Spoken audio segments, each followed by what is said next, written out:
Next up is Chelsea Burns. She's a comedian, writer, and improviser in Portland, Oregon. Please welcome Chelsea Burns.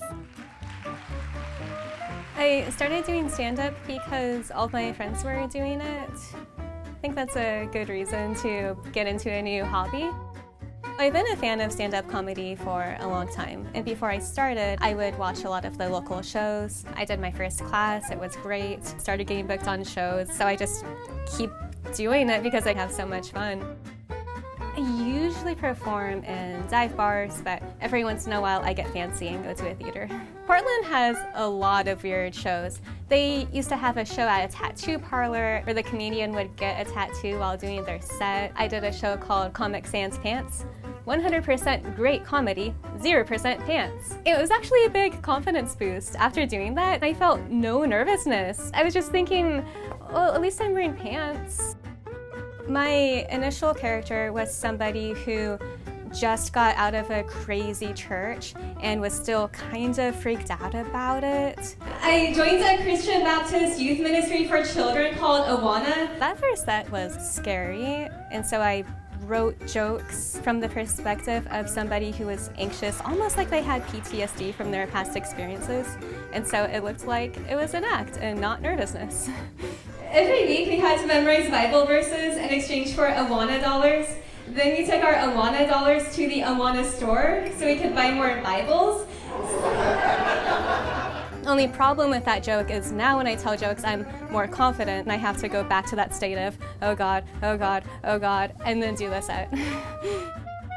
Other embarrassing things that I'll talk about are the times I was a personal assistant to a dog. Sunshine had a queen-size bed all to herself with 10 pillows. I was so broke that I started making a list of everything the dog had that I wanted to have.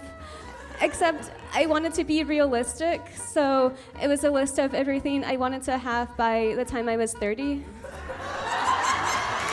I like teaching people weird things that they don't need to learn and seeing how much people can comprehend while being drunk. A Reiki master is like a doctor for hippies. Some of you still look confused. A doctor is like a drug dealer for rich people. Some people say, oh, you have to be born funny. No, that's not true. Joke writing is very technical and anyone can do it.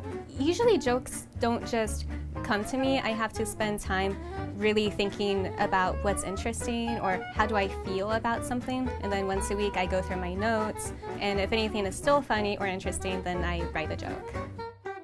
After every performance, I listen to my set while I'm driving home. I'll listen to how I sounded, did I speak clearly, were people laughing? I get pretty dorky about it. I have an Excel spreadsheet that has all of my jokes, and I actually count the seconds that people spent laughing, so I can look at my graph and go, oh, this joke is consistently funny, or this joke is always lame. And if it's always lame, then I cut it. I'm open to this becoming an actual career. What I told myself 6 months ago was I'm just going to keep doing comedy until it stops being fun, and it's still fun, so I'm still doing it. You guys have been great. My name is Chelsea. Thank you.